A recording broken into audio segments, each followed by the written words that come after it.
Saudara-saudari, marilah kita mendengarkan renungan dengan judul Mencari Kesalahan yang berdasarkan pada Injil Markus bab 12 ayat 14a.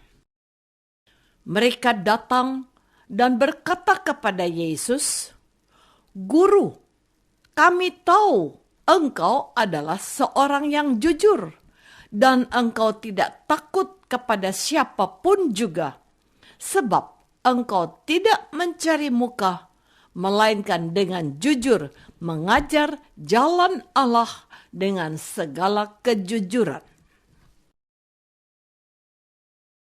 Dalam nama Bapa dan Putra dan Roh Kudus.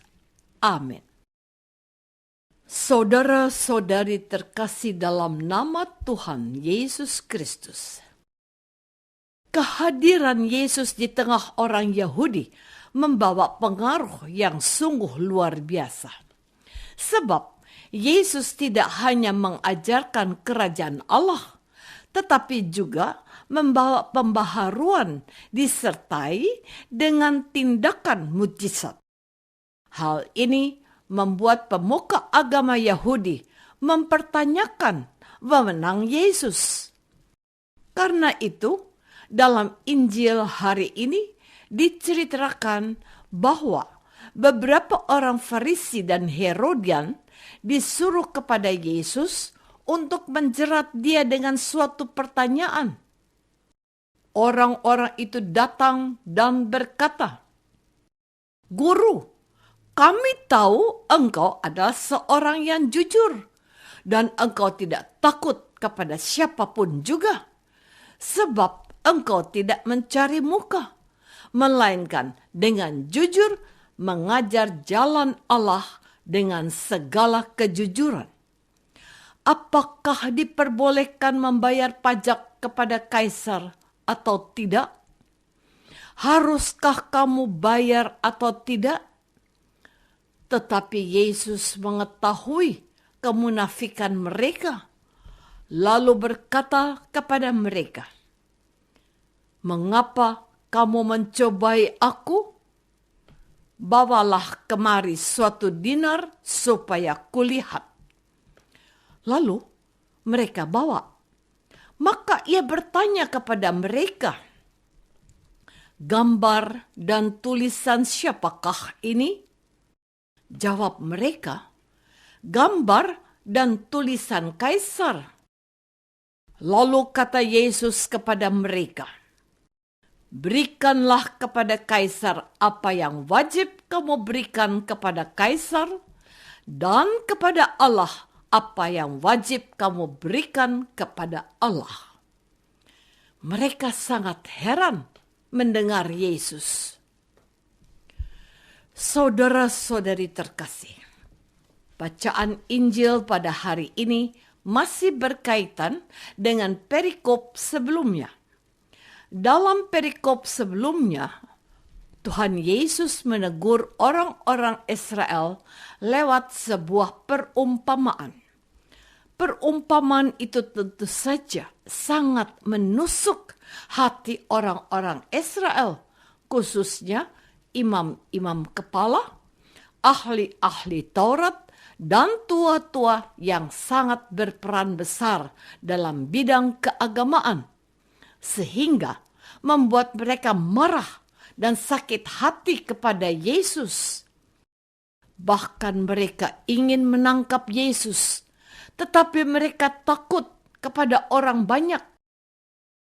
Peristiwa ini terjadi di Yerusalem, kota kudus di mana orang-orang terpandang dan terkenal dalam bidang agama berkumpul. Maka sesungguhnya Yesus ibarat masuk kandang harimau, sebab sewaktu-waktu mereka dengan bebas menangkap dan membunuh Yesus. Apalagi ketika melihat sikap Yesus yang seakan-akan merendahkan dan melecehkan mereka.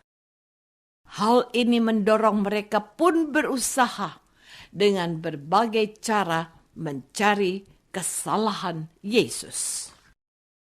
Saudara-saudari terkasih, kemarahan dan sakit hati dapat membuat seseorang menjadi buta mata hatinya.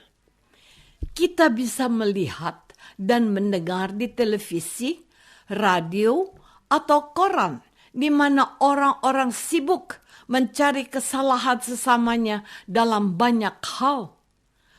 Ada orang-orang dari agama tertentu yang berusaha menjelek-jelekan atau mencari kesalahan agama lain.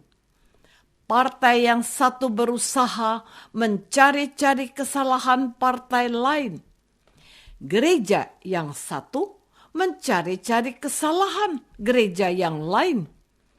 Tetangga yang satu berusaha mencari-cari kesalahan tetangga lain. Keluarga yang satu berusaha mencari-cari kesalahan anggota keluarga yang lain. Bahkan suami atau istri kadang juga berusaha mencari-cari kesalahan pasangannya sehingga diketahui oleh orang banyak, termasuk antara orang tua dan anak yang mencari-cari kesalahan pihak lain. Semua ini sesungguhnya merupakan sesuatu yang normal karena kita masih manusia biasa.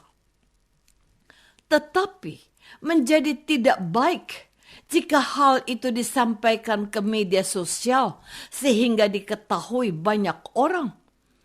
Akibatnya, masalah yang pada awalnya kecil menjadi besar. Kalau sebuah persoalan sudah masuk ke media sosial, tentu membawa dampak besar. Tidak hanya untuk diri sendiri, tetapi juga kepada anggota keluarga dan masyarakat.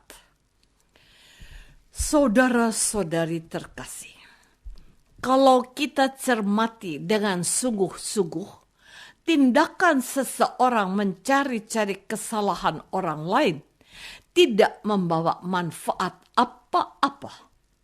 Mungkin sesaat kita puas, tetapi kita bisa kehilangan salah satu teman, sahabat, atau anggota keluarga. Mencari kesalahan orang tentu saja berbeda dengan menegur orang yang berbuat salah.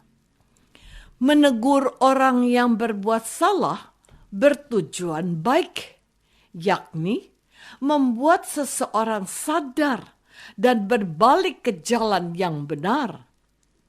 Hal inilah yang dilakukan oleh Yesus meskipun para imam, ahli Taurat, dan orang Farisi tidak menyukainya. Sementara para imam, ahli Taurat, dan orang Farisi mencari kesalahan Yesus dengan tujuan untuk menjatuhkan dan merendahkan Yesus, harga diri dan martabat Yesus. Oleh karena itu, sebagai pengikut Yesus, pilihan dan sikap kita sudah sangat jelas, yaitu meniru apa yang Yesus lakukan dengan menegur orang yang berbuat salah demi kebaikan orang itu. Bukan sebaliknya, hanya untuk mencari kesalahan sesama kita, sehingga di satu sisi orang lain terlihat buruk atau jelek, dan di sisi yang lain kita terlihat baik. Sebab kita sendiri tidak luput dari kesalahan. Selain itu, mencari kesalahan orang lain membuat kita tidak bisa melihat kebaikan dalam diri sesama kita. Apakah selama ini kita sudah berusaha untuk melihat kebaikan dalam diri sesama? Atau kita hanya sebut mencari kesalahan sesama kita? Marilah kita berdoa. Tuhan Yesus, Engkau tidak menghendaki orang-orang yang sibuk mencari kesalahan sesamanya. Mohon ampun, sebab pun sering mencari kesalahan sesama dan lupa memperbaiki kesalahan kami sendiri. Terangilah hati kami agar kami selalu menyadari diri sebagai orang berdosa. Doa ini kami persembahkan dalam nama-Mu, Tuhan dan pengantara kami. Amin. Semoga kita semua selalu dinaungi dan dibimbing oleh berkat Allah yang Maha Kuasa, Bapa dan Putra dan Roh Kudus. Amin.